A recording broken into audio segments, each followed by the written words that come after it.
संसार में कोई ऐसा नहीं है जिससे जलन न होती हो। तो हमको चाहिए कि हमारी चेष्टा किसी को दुख देने वाली न हो। अगर कोई अपने स्वभाव से दुखी हो रहा तो भोगे, ये उसके विचार का दंड है।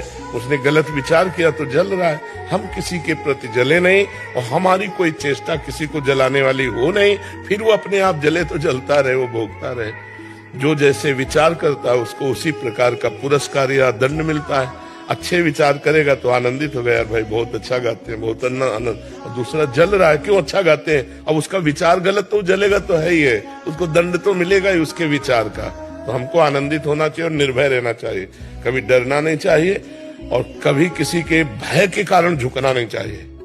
क्योंकि अविनाशी हूं, परमात्मा का अंश हूं, गलत करूंगा नहीं, लेकिन तू गलत करेगा तो तेरे को भयभीत होना पड़ेगा। बस ऐसे स्वभाव में रहना चाहिए। कभी कुछ आप ऐसे अकेले घूमो, कहीं कोई आपको छूने वाला नहीं। और जिस दिन विधान है तो उस दिन आप 10-20 गार्ड लगा लो तो भी आपके थप्पड़ पड़ जाएगा। विधान है तो वो होके रहेगा और नहीं है तो अकेले घूमो, कुछ नहीं होने वाला है, पक्का सुन। तो हमको भगवान के विधान पर राजी रहना चाहिए कि अगर साहब का विधान है तो हम चाहे लाखों व्यवस्था कर लें, वो विधान होगा। अगर साहब का विधान नहीं है तो चाहे लाखों विरोधियों कुछ नहीं कर सकते। एकदम मस्त रहना चाहिए।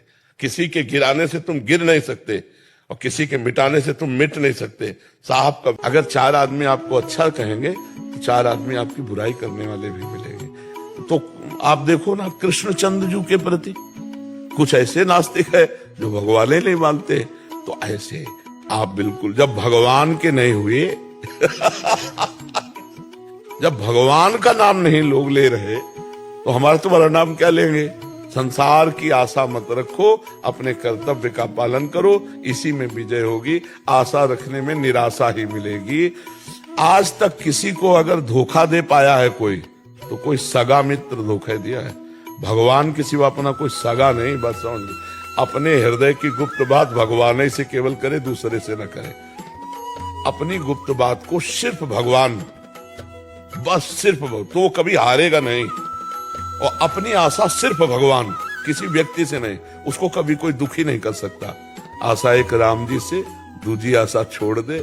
नाता एक राम जी से, दूजा नाता तोड़ दे। अगर हम नाम भगवान का जप रहे, भगवान के भरोसे है, बिल्कुल विजय ही विजय है। हर तरह से हमारा हृदय आनंदित रहेगा। जिस व्यक्ति या जिस गली में या जिस स्थान में आपका अपमान होगा, दोबारा जाना नहीं चाहेंगे। और हम लोगों को ट्रेनिंग दी जाती है। हम भगवत पार्षद ट्रेनिंग में है ना, तो गुरुजन ये शिक्षा देते, जिस गली में अपमान हो वहां जरूर मांगने जाना। जो गाली दे उसके पास से जरूर गुजरना। जो अपमान करे उसको जरूर नमस्कार करना। अब भला ऐसा हो सकता है? ऐसा कर ले तो माया पर विजय प्राप्त कर लेगा, वही भक्त है। जो द्वेष करने वाले लोग हैं उनको हम चाहे जितना प्यार करें, चाहे जो कुछ समर्पित कर दे, वो मानने वाले नहीं हैं। उनका स्वभाव है द्वेष करना, तो वो द्वेष करेंगे क्योंकि भगवान ने उनको ड्यूटी दी है द्वेष करने की, सेवा दी है। आपको, आप सत्संगी हैं, आप भगवत भक्त हैं, तो आपको उनकी उपेक्षा करनी और सह जाना है। क्योंकि अगर हम वैसा व्यवहार करेंगे तो उनमें और हम में अंतर क्या रह जाएगा। और हमारे शांत व्यवहार से उनका उग्र व्यवहार कहीं ऐसी जगह फंसा देगा कि उनको बराबर का दंड मिल जाएगा।